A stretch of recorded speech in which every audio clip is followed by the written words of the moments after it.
അനുമോളെ ബീഫ് കഴിപ്പിക്കാൻ നോക്കിയ ഷിയാസ് കരീം അത് ഇപ്പം എത്തി നമ്മുടെ കേരള സ്റ്റോറി 2 എന്ന് പറയുന്ന ഒരു തൊലിഞ്ഞ പ്രൊപ്പഗണ്ട ഉണ്ടല്ലോ, ആ അവസ്ഥയിൽ എത്തിച്ചിട്ടുണ്ട് നമ്മുടെ സംഘി അണ്ണന്മാർ. നിനക്കൊന്നും വേറെ പണിയില്ലടേ. ഒരാൾ എന്ത് കഴിക്കണം കഴിക്കണ്ട എന്നുള്ളത് അത് അവരുടെ ഇഷ്ടം. പിന്നെ ഷിയാസും അനുമോളും തമ്മിലുള്ള ബന്ധം അങ്ങനെ ആയതുകൊണ്ടാണ് ഷിയാസ് കൊണ്ടുപോയിട്ട് അനുമോളുടെ അടുത്ത് അങ്ങനെ പറഞ്ഞത് പോലും.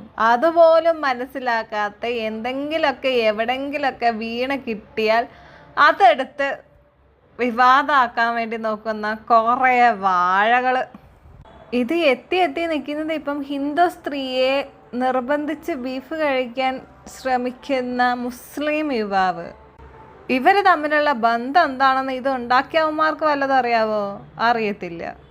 ഇനിയിപ്പം ഞാനിവിടെ സംഖ്യകളെ പറഞ്ഞെന്നും പറഞ്ഞ് ഒരുത്തൻ എൻ്റെ അടുത്തോട്ട് വരാൻ നിൽക്കേണ്ട. ഞാൻ ഒരു പാർട്ടിയിലും പെടത്തില്ല, മതത്തിലും പെടത്തില്ല. അതുകൊണ്ട് എനിക്കൊരു കോപ്പുമില്ല നിങ്ങൾ എന്തും പറഞ്ഞാൽ. ഇപ്പോഴേ ഞാൻ പറഞ്ഞേക്കാം. പ്രാവശ്യം താമര കേരളത്തിൽ മൊത്തം വിരിയും എന്ന്.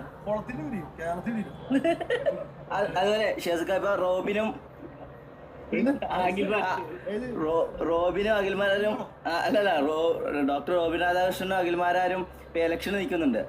ഒരു ചാൻസ് ഷിയാസിക്ക് ചാൻസ് കിട്ടിയാൽ നിൽക്കുമോ? ഷിയാസ്കിക്ക് ഒരു പ്രാവശ്യം ഇലക്ഷൻ നിൽക്കാൻ ഒരു ഓഫർ കിട്ടി കഴിഞ്ഞാൽ നിൽക്കുമോ? BJP-ക്കാരെയാണ് ഷിയാസ് കരീം ഇവിടെ പറഞ്ഞേക്കുന്നത്. താമര കുളത്തിൽ വിരിയായിരിക്കും, വേറെ എവിടെയും വിരിയത്തില്ല എന്നുള്ളത്. അതും കൂടെ ആയപ്പം സംഖ്യകൾക്ക് പൊട്ടി. ഒന്നാമത് കേരള സ്റ്റോറി 2 എന്ന് പറയുന്നത് ഇങ്ങനൊരു സംഭവം ആയതുകൊണ്ട് ഇവർക്കിത് വലിയ വിവാദമാക്കാൻ വലിയ പാടൊന്നും ഉണ്ടായി കാണത്തില്ല. ഇനി ഉണ്ടാവാനും പോണില്ല. കാരണം അവിടെയുള്ള മണ്ടന്മാർ വിചാരിച്ചിരിക്കുന്നത് ഇങ്ങനെയാണല്ലോ. അതുകൊണ്ട് തന്നെ ഷിയാസ് കരീം അനുമോളും തമ്മിലുള്ള ഈ ഒരു കാര്യം അത് അവർ ആ രീതിയിൽ പടച്ചങ്ങ് വിട്ട് കൊള്ളാം. എന്തായാലും നല്ല ബുദ്ധി. ഇത് വിവാദമായപ്പോൾ ഷിയാസ് കരീം തന്നെ ഒരു വീഡിയോ ആയിട്ട് വന്നിട്ടുണ്ട്. ഒരൊറ്റ കാര്യം, ബീഫ് എന്ന് പറഞ്ഞ പ്രശ്നം ഉണ്ടാക്കിയാറാണ് കേരള BJP-ക്കാണ്. അനുമോളോട് ഞാൻ ബീഫ് കഴിക്കാൻ പറഞ്ഞു. അപ്പോൾ അനുമോളോട് നിൽക്കേണ്ടായിട്ടാണ്. അപ്പോൾ ഞാൻ മനഃപൂർവ്വം ചോദിച്ചത് എന്ത് ഈ BJP ജോയിൻ ചെയ്തോ, അതാണ് ബീഫ് കഴിക്കാത്തത്. നമ്മുടെ നാട്ടിലെ ഏത് BJP-ക്കാരാ ഷിയാസ് കരീമെ ബീഫ് കഴിക്കാത്തത്? എല്ലാവന്മാരും ബീഫ് കഴിക്കും. പിന്നെ പ്രഹസനമാണ് ഇതൊക്കെ, വെറും പ്രഹസനം. ബാക്കി എല്ലാവന്മാരും നമ്മളെന്താ പറയുക, മനസ്സിലൊന്ന് വെച്ചിട്ട് പുറത്തൊന്നും കാണിക്കാന്ന് പറയത്തില്ലേ, അതുപോലെയാണ് ഇതും. ഇരുന്ന് മൂക്ക് മുട്ട കൊടുത്തു കഴിഞ്ഞാൽ തിന്നും, എന്നിട്ട് പുറത്ത് പോയിട്ട് ഒരുമാതിരി ഡയലോഗും പറയും. അതാണ് ഇവന്മാരുടെ ഒക്കെ പരിപാടി. ഞങ്ങളെ കൂട്ടുകാരന്മാരുടെ വരുമ്പോൾ എൻ്റെ കൂട്ടുകാരന്മാരുടെ ചോദിക്കുന്ന ഒരു ടോക്കാണ്. അത് ചോദിക്കാറില്ലെന്ന് ഒന്ന് മനസ്സിൽ നിന്ന് ഒന്ന് ചോദിച്ചു നോക്കൂ. ചോദിക്കാറുണ്ടാവും. അത് ഫണ്ണാണ്. പിന്നെ അത് മീഡിയക്കാരിട്ട് തരും, എനിക്ക് വിഷയമല്ല. പിന്നെ പന്നിയിറച്ചില്ല വേവിക്കാൻ നന്നായിട്ട് അതിൽ വിര ഉണ്ടാവും. വിര അത് എന്താ മാത്രമേ വിര പോയി നല്ല കപ്പായിട്ട് പന്നി ഉണക്കി കഴിച്ചല്ല അടിപൊളിയാണ്. നമ്മൾ പഠിച്ച കിതാബിലത് കഴിക്കാൻ പാടില്ലാന്ന് ഖുറാനിലുള്ളതുകൊണ്ടാണ്. അല്ലെങ്കിൽ ഞാൻ കഴിക്കാനാണ് എന്നെ പറ്റി കഴിക്കാത്ത എല്ലാ സാധനം ഞാൻ തിന്ന ആളാണ്. ഈ ഓരോ മതത്തിലും ഓരോ കാര്യങ്ങൾ ഇങ്ങനെ എഴുതി പിടിപ്പിച്ച് വെച്ചിട്ടുണ്ട്. അത് കഴിക്കാൻ പാടില്ല, ഇത് ചെയ്യാൻ പാടില്ല, മറ്റേത് ചെയ്യാൻ പാടില്ല. ആരോ എവിടെയോ ആരുടെയോ ആവശ്യങ്ങൾക്ക് വേണ്ടി എഴുതി വെച്ച വെറും മതഗ്രന്ഥങ്ങൾ മാത്രമാണ് ഈ സാധനങ്ങളെന്നുള്ളത് എപ്പോഴാണോ എന്തോ മനസ്സിലാക്കുന്നത്. ഇതും പറഞ്ഞെന്നും പറഞ്ഞ് എൻ്റെ നെഞ്ചത്തോട്ട് വരണ്ട. ഞാൻ ഉള്ള കാര്യമാണ് പറഞ്ഞത്. ഓരോരുത്തരും ഓരോരുടെ ആവശ്യങ്ങൾക്കോ അല്ലെങ്കിൽ അവരുടെ നിലനിൽപ്പിനോ അല്ലെങ്കിൽ അവരുടെ ആ സാഹചര്യങ്ങളോ വച്ചിട്ട് എഴുതി ഉണ്ടാക്കിയ ഒരു മതഗ്രന്ഥങ്ങളാണ് നമ്മുടെ ഖുറാനാണെങ്കിലും ഭഗവത്ഗീതയാണെങ്കിലും ക്രിസ്ത്യൻസിൻ്റെ ബൈബിളാണെങ്കിലും. അല്ലെങ്കിൽ ഇതാണ് ശരി, അല്ലെങ്കിൽ ഇന്ന ദൈവം ഭൂമിയിൽ ഇറങ്ങി വന്നിട്ടാണ് ഇത് എഴുതി വെച്ചത് എന്ന് നിങ്ങൾക്ക് പറയാൻ പറ്റുമോ? പറ്റത്തില്ല. ആ ബുക്കിലെ റൂൾസും റെഗുലേഷൻസും തപ്പി നടന്ന് ഇപ്പോഴും അതിൻ്റെ പുറകെ നടക്കുന്ന കുറേ ആൾക്കാരുണ്ട്. അത് വിശ്വസിച്ച് ജീവിക്കുന്ന ആൾക്കാരുണ്ട്. ഈ മുസ്ലിംസിൻ്റെ വീട്ടിൽ പട്ടികളെ വളർത്താൻ പാടില്ല എന്നുള്ളത് പറഞ്ഞിട്ടുണ്ട്. ഏതൊക്കെ വീട്ടിലാണ് ഇപ്പോൾ പട്ടികളെ വളർത്താതിരിക്കുന്നത്? അതുപോലെ കള്ള് കുടിക്കാൻ പാടില്ല. ആരൊക്കെ ഏതൊക്കെ മുസ്ലിംസാണ് ഇപ്പം, ഏതൊക്കെ മുസ്ലിംസിൻ്റെ വീട്ടിലാണ് ഇപ്പം കള്ള് കുടിക്കാത്ത ആൾക്കാരുള്ളത്? ഇതൊക്കെ നിങ്ങൾക്ക് ഹറാമാണെന്ന് പറഞ്ഞ് എഴുതി വെക്കും. അതെന്നാലും കുടിക്കുന്ന ആൾക്കാരും ചെയ്യുന്ന ആൾക്കാരും പട്ടിയെ വളർത്തുന്ന ആൾക്കാരൊക്കെ ഉണ്ട് ഇപ്പോൾ. കേസ് കോടതിയിൽ ദോഷമൊക്കെ ചെയ്ത് പിന്നെ ഞാൻ കുഞ്ഞു ജീവിതത്തിൽ പണിയെടുത്തിട്ടില്ല. പിന്നെ ഇതുള്ള കാലം വരെയും ഈ കേസ് ഉണ്ടാവും. മനസ്സിലായില്ല, അത് ആർക്കും വേണ്ടി വരും.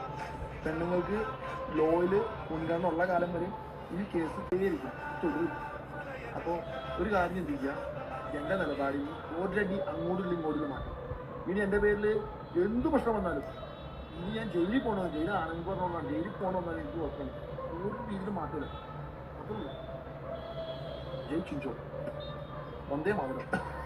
ഞാൻ proud to say I am Indian. ഇത് എൻ്റെ ഇന്ത്യയാണ്, എൻ്റെ ഇന്ത്യ. അത്രേ ഉള്ളൂ. ഞാൻ എപ്പോഴും പറയുന്നു. ഇനി എന്നെ സുഡാപ്പിയാക്കിയാലും കുഴപ്പമില്ല, എന്നെ ഇനി എന്താക്കിയാലും കുഴപ്പമില്ല. എനിക്ക് ഭയങ്കര സന്തോഷമുള്ളൂ. Happy moment. She's my sister Anumol. ഞങ്ങൾ തമ്മിൽ ഹിന്ദു ക്രിസ്ത്യൻ മുസ്ലിം ഒന്നുമില്ല, ഞങ്ങൾ ഒത്തൊരുമയുണ്ട്. ഇവിടെ ഇനി എത്ര വലിയ സംഘപരിവാരമൊന്നും മതം വിഭജിക്കാൻ നോക്കിയാലും ഇനി എന്ത് വർഗീയത ഉണ്ടാക്കിയാലും നടക്കൂല. വിരിയും കേരളത്തിൽ താമര ഇവിടെ. ജാതി മതം ഇപ്പോഴും ഇങ്ങനെ കുത്തി നിറയ്ക്കാൻ നോക്കുന്ന കുറേ ആൾക്കാർ. ഒരു പ്രശ്നം വരുമ്പോൾ പോട്ടെ, നമ്മുടെ ഈ വെള്ളപ്പൊക്കവും മറ്റേ ഉരുൾപൊട്ടലൊക്കെ വരുന്ന സമയത്ത് എല്ലാവരും കഴിഞ്ഞിരുന്നത്, അതായത് ഹിന്ദു ആണെങ്കിലും മുസ്ലിം ആണെങ്കിലും ക്രിസ്ത്യൻസ് ആണെങ്കിലും കഴിഞ്ഞിരുന്ന ഒരു ടെൻറ്റിൻ്റെ അകത്താണ്. അവിടെ ഈ ഹിന്ദു മുസ്ലിമും കാര്യങ്ങളൊന്നും ഇല്ലായിരുന്നു. ഓണാണേലും വിഷു ആണേലും ക്രിസ്മസ് ആണേലും എല്ലാവരും ഒരുമിച്ച് ആ ഒരു സ്കൂളിൻ്റെ അകത്താണേലും ടെൻറ്റിൻ്റെ അകത്താണേലും ആഘോഷിച്ച സമയമുണ്ട്.